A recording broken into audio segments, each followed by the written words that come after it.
teacher, it frees your mind so much. And so I don't want the question that I'm asking to sound like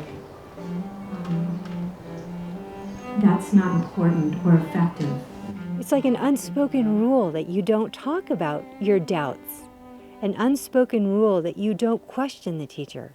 You know, all these unspoken rules, I actually, I question those now, because I do feel that whatever question you have, it's your question, and it's important to explore it.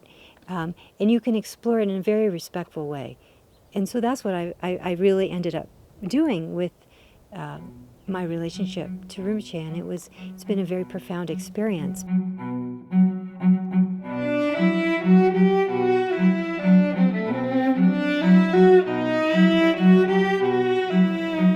Is that clear, Rinpoche? I know it's very long-winded. Well, what's the question here?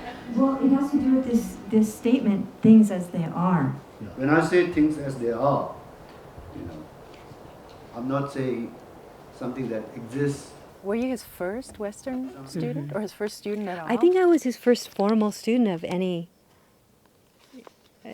race, and I was the first one. Yeah, she is. Yeah, she is.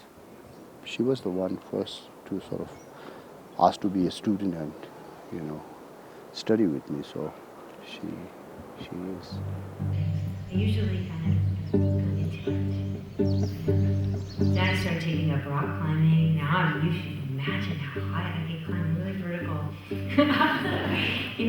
But I mean, it's not like I'm going to jump out of an airplane, but I appreciate experience. And then also very intelligent.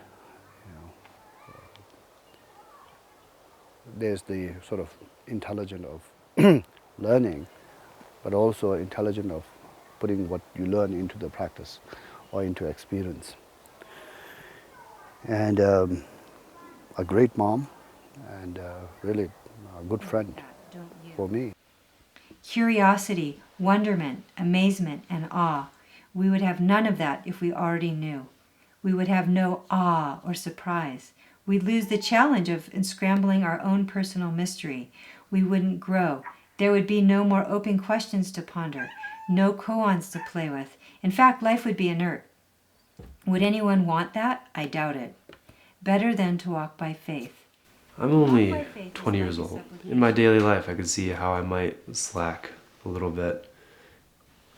How things just don't occur to me as they would to her, who knows that this is what needs to be done, this is how you do it. And from my part, I give her advice on how to simplify things. She has quite a bit of work as a writer, editor, not publisher, but with publishers. She debates, she puts forth her work, she teaches. She asks me to read over her work just to see how it is, and I provide more simplistic advice, I guess.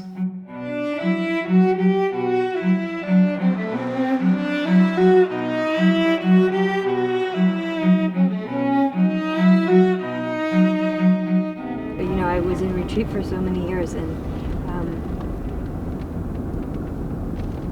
I also didn't talk for a year and a half. That was interesting. So it changed me very much. I'm not very social. I don't need to be around people a lot. I like to be quiet by myself, and because I am so interested in Dharma, I like to think about the Dharma practice and do my work I find most interesting. And my social life is really comprised of working with Sasha on the book. Sasha's one of my main social connections, and I think there's nothing more socially enjoyable for me than doing Dharma work with a Dharma friend.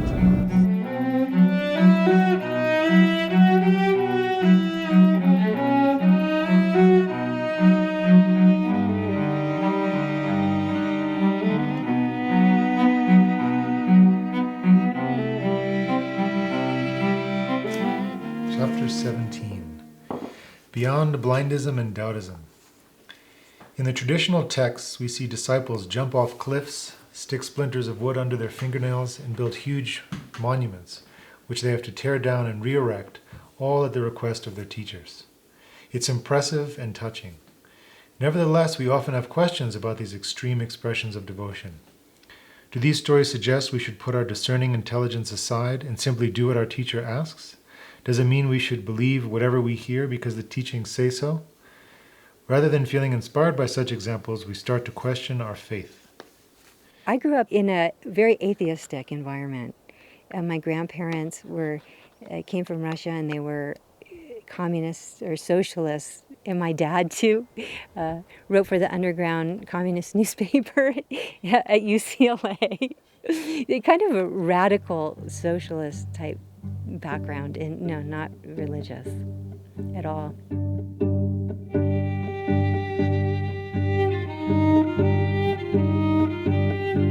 And then when I was about 21 or so, when I was living in San Francisco, somebody, jumped me and stabbed me with a knife pretty violently. But it makes you reflect a lot on impermanence, and maybe that had some effect. And one thing she used to say as she was growing up, I don't want to have an ordinary kind of life. I want my life to matter. My question was basically, what should I do with my life? Because I had just finished my BA, and I wanted to do something meaningful. And I didn't know what that was. And I at that age, you don't really know who you are. After being in Nepal for a few years, she came up to me one day and said, Mom, you'll never really know me unless you come to Nepal. I said, whoa, that's quite a statement. So I said, I'll tell you what, you're graduating this year. I'll take you let's go to Nepal. So then I went up to receive some teachings from Tugo Urgyen Rinpoche with my mom, actually. And at that time, Kong Rinpoche was up there doing retreat, but he wasn't a monk anymore, so he's just dressed in very plain clothes. And generally, if an young Asian man walked up to me, I would have, moved away or ignored him, but I felt he was unusual. He just had, his eyes were very clear, and he was very unusual, and he sat and he started to talk to me about practice. And in my mind, I thought, I wish I could meet a teacher like that. I just saw that she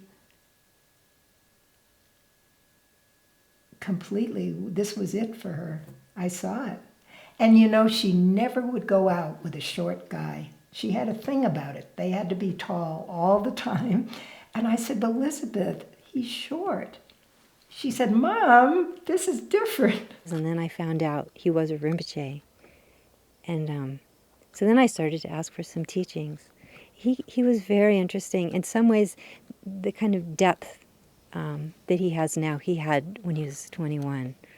Some special, very natural quality. And I remember him, the first instruction he gave me was to be natural, that practice is about being a natural human being and not creating, which was a very provocative statement, because in my family, creative people are the most interesting people. Then I asked him if I could be a student, and became a student and almost a wife at once. So then we all went out for Indian food, the three of us, and he looks at me across the table and he says, I really like Liz. It was so funny. It was so sweet. I can't tell you.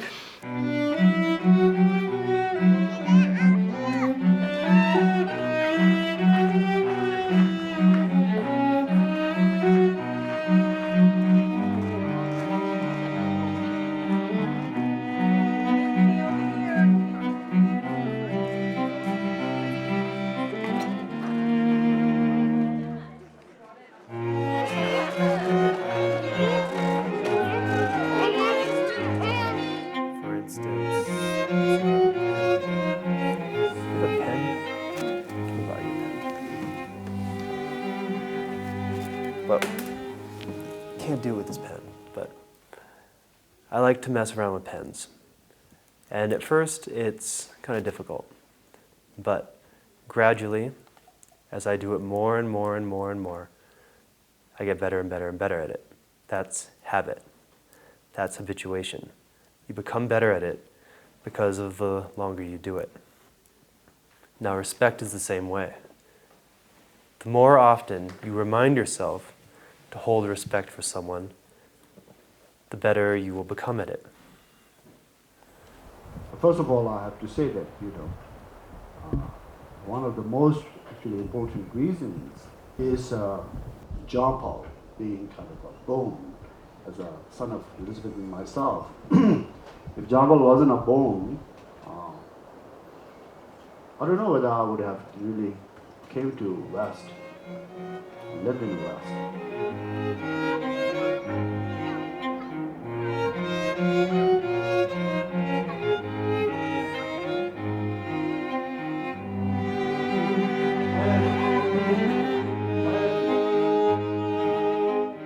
We were actually in Thailand. We were waiting for John Paul to be born.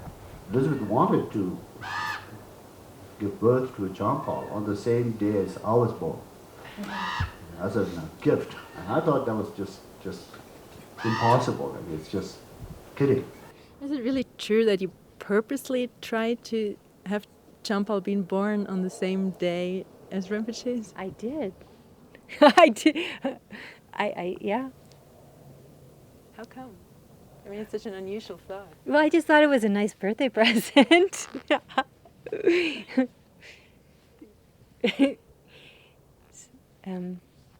He seemed to appreciate it. Sure. But the day actually came, so the doctor was getting a little bit impatient because he had been waiting there for a couple of hours. She said, "What time is it?" I said, "It's 11:45, so there's like a 15 minutes to be born on October 23rd. She got really mad, stood up, and walked around the room.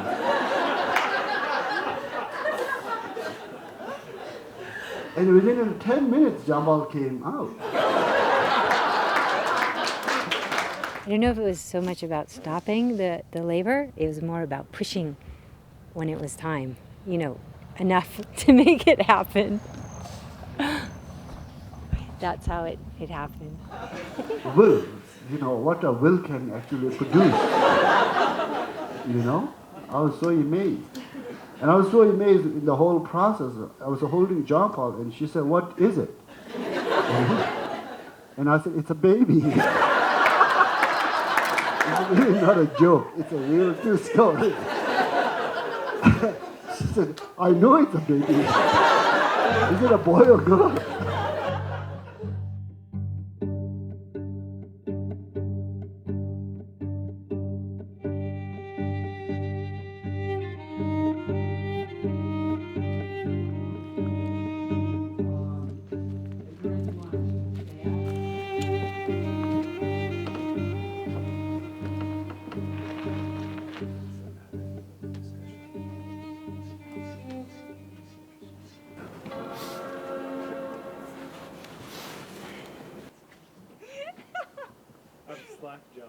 Come on, one more. Oh, that was so close. Just one more. I subject myself to this. Hey. Oh, okay. One. She started it. Like how we. I know it's my fault. I take full responsibility for that. But he was an active participant. I wrote it, my teacher chapter. Do you want to hear? Yeah, I've been saving it for you that's to here. read it to. The teacher chapter. This is. Okay, go ahead. It's about you. I really enjoy the book, especially the later chapters. I think that they're very straightforward and very clear and necessary. It goes like this. When I think about my teacher, I feel deep appreciation, love, loneliness, sadness, and warmth all at the same time. But if you were to ask me who or what my teacher truly is, I couldn't tell you. I've spent a lot of time trying to understand my teacher. Every time I think, I've got him now, I know who he is, I run into problems. The teacher, like all things, is beyond definition or objectification. If we can keep our relationship to the teacher an open question, we will experience the fullness of His kindness and find our way into true practice. Having a marriage is confusing, for anyone.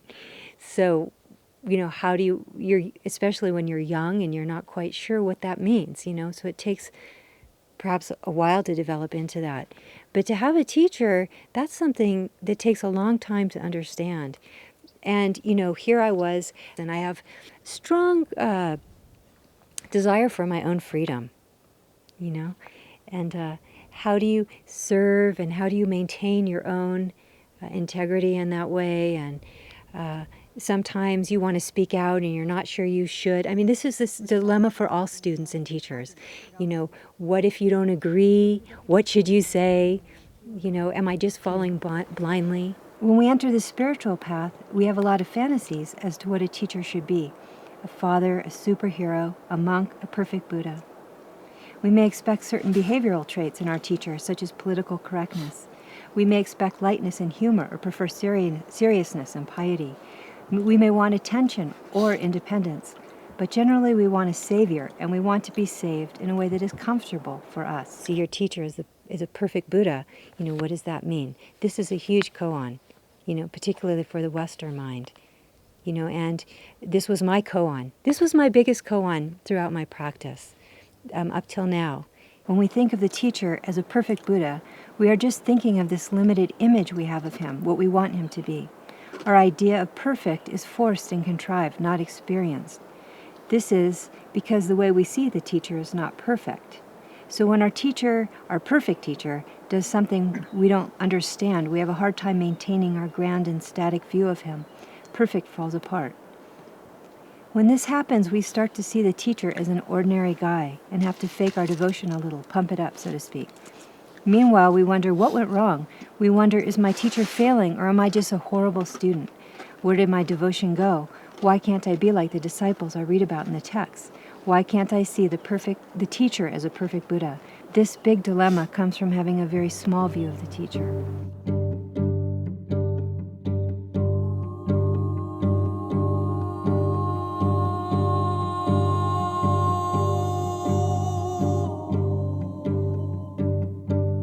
When I first moved to Crescent, it was actually challenging because I left behind a very tightly scheduled life. And here in Crescent, as you can see, there's not much happening. So what happened actually to me is I got depressed at first. And I started to call it the thing because I didn't know what it was. And it was very powerful for me because I couldn't fix it or manage it or change it. And it didn't start to kind of, or it felt like it didn't start to change until I started to relax with it and enjoy, the being in the eye of the storm. All I could do is really sit in my chair, not in a strict, lotus position, but actually just in a completely, loose, relaxed posture and just feel it.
This is my cabin.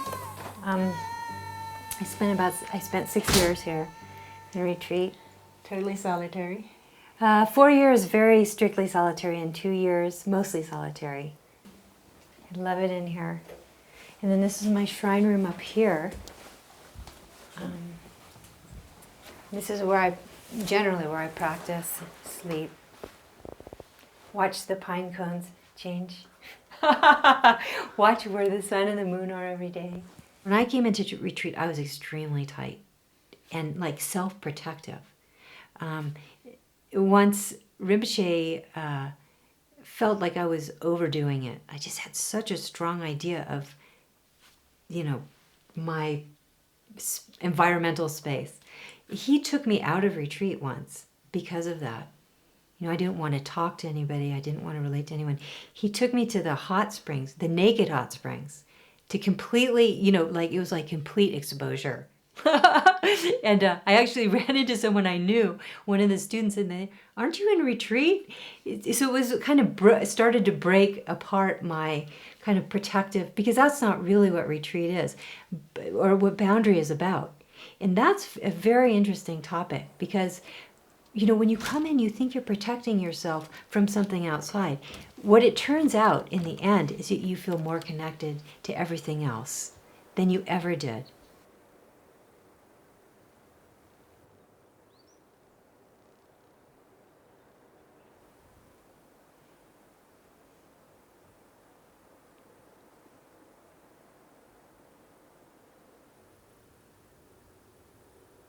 How old was Champa when you first went into retreat? He's 9. She loved me, and I didn't think that she needed to be present to display it all the time. That would have been a little overbearing, and I'm not one to receive too much affection at one time. If he had been suffering, if he had been struggling, if I felt this, I'm very, very conscious of, as all mothers are, how he's doing and what's happening. Once I actually left retreat and went to a school meeting because I didn't like what was happening there. That was one time. That was actually one of the first times I had to come out.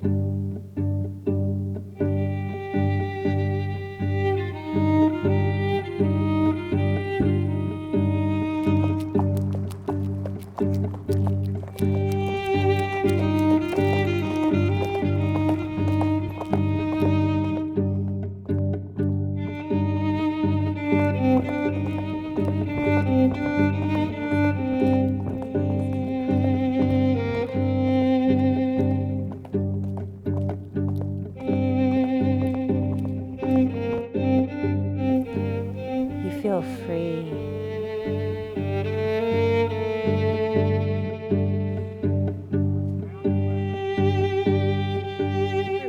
Nothing is ever perfect. This world that we live in that's fluctuating and that we have so many expectations of can never be perfect. It's not a fixable situation. It never arrives at any perfect or complete state. So the perfect has to come from within. That's what the Dharma is about. We can understand perfect when our mind is open and not objectifying. The whole idea of practice is to find a place in your mind that's not always pushing and pulling with a lot of hopes and fears. And I like to use the analogy of an open question, because when you ask an open question, then you don't have assumptions about how things are, how things should be, or you haven't decided, what things are. And the mind is very engaged, and it's like reaches its height of intelligence in this way of being that's not objectifying, that's not feeling like it has to do something with experience. And I feel that points to this understanding of perfect. Watch yourself there. If you were to ask what touches me most about my teacher, I would have to say his honesty, bravery, and his profound dissatisfaction with the ego and its preferences. Disillusionment with the world of things creates a little sadness, a little distrust, and at times I've seen my teacher struggle. So often we think this kind of humanness is a weakness or a fault, but in fact to be fully human takes courage, the courage to face life instead of living in fantasy. In the past, I felt uncomfortable about having doubts. I felt like I wasn't a good student, or I felt that I needed to be more obedient. I have always questioned, and I've seen other students in my Sangha, for example, who seem to have really good conduct and don't kind of stir things up. Like I often ask questions and I notice I stir things up, and Rinpoche always laughs and he says out loud, this is how she is, this is how she really is, and everybody laughs. And I don't mean to, but I have these questions, and I think I actually asked them. But there was this kind of unspoken agreement that I had with myself and with my community, I felt. It might have just been my own ignorance that you don't talk about it. There will always be a loneliness to the path. We have a teacher, but he can't make us happy. He can't take away our suffering or experience our mind for us.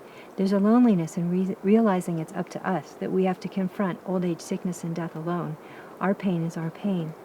The teacher can't fix it. No one can. Everything is perfect. This is the fruit that comes from this special relationship. There is nothing else like it. But until we realize the true meaning of perfect, until we become the ring, the teacher will just be waiting and waiting and waiting. That's it. Great. That's really good. Oh. It doesn't glorify something that people can't digest or can't kind of sit with. Also, it doesn't sort of like validates the sort of doubts and confusions of, So it really speaks about the interdependence and how through the interdependence the whole process could take place of seeing things perfect.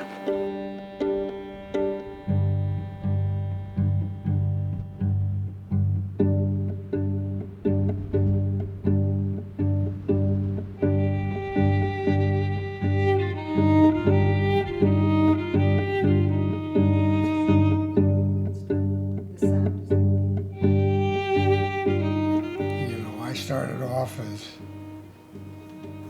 removing myself from myself by becoming political. And when I became political, I was a Marxist. I was a communist, and I gave myself to Joseph Stalin. Can you imagine that? And so, all of a sudden, if you fast forward to this period of time, and I see these people giving their minds to the Guru, I mean, I'm horrified about that. And Elizabeth, in her book, is so basic and so much of a communicator to me directly, outside of gold-gilded lotuses and stuff like that, that it really makes a lot of sense. And here I am at 79, and my life has opened up as if I was a 17-year-old on the verge of adulthood, and anxious, hungry for everything that's coming at me, and it's enlivened my life enormously. And it's my daughter, who is really one of the prime movers. Well, I'm not putting down Rinpoche because he's pretty important, but my daughter is really very important to me.